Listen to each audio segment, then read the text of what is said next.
How can I help you, Mr. Potter? Well, actually, it was about something you were wearing around your neck at the wedding. It was a symbol. You mean this? Yes. That exactly.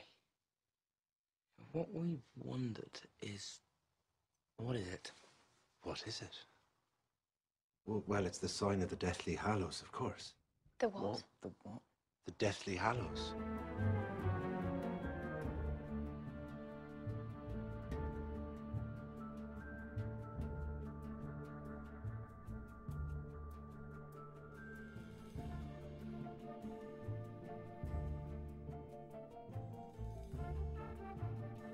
There were once 3 brothers who were travelling along a lonely, winding road at twilight. In time, the brothers reached a river too treacherous to pass. Being learned in the magical arts, the 3 brothers simply waved their wands and made a bridge. Before they could cross, however, they found their path blocked by a hooded figure. It was Death, and he felt cheated. Cheated because travellers would normally drown in the river, but Death was cunning. He pretended to congratulate the 3 brothers on their magic and said that each had earned a prize for having been clever enough to evade. The oldest asked for a wand more powerful than any in existence, so Death fashioned him one from an elder tree that stood nearby. The second brother decided he wanted to humiliate Death even further and asked for the power to recall loved ones from the grave. So Death plucked a stone from the river and offered it to him. Finally, Death turned to the third brother. A humble man, he asked for something that would allow him to go forth from that place without being followed by Death. And so it was that Death reluctantly handed over his own cloak of invisibility. The first brother travelled to a distant village, where with the elder wand in hand, he killed the wizard with whom he had once quarrelled. Drunk with the power that the elder wand had given him, he bragged of his invincibility. But that night, another wizard stole the wand and slit the brother's throat for good measure. And so Death took the first brother for his own.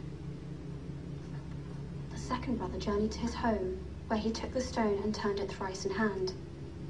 To his delight, the girl he had once hoped to marry before her untimely death appeared before him. Yet soon she turned sad and cold, for she did not belong in the mortal world. Driven mad with hopeless longing, the second brother killed himself so as to join her. And so Death took the second brother.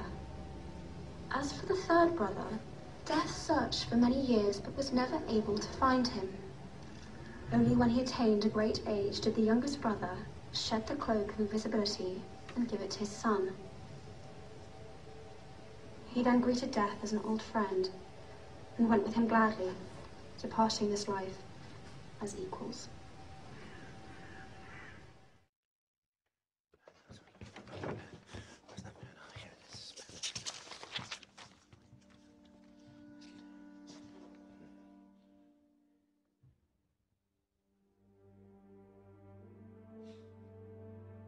The Elder Wand. The most powerful wand ever made.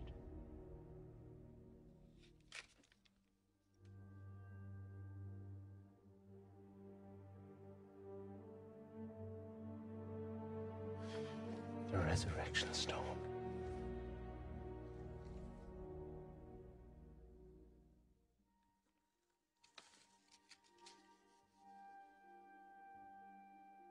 The Cloak of Invisibility.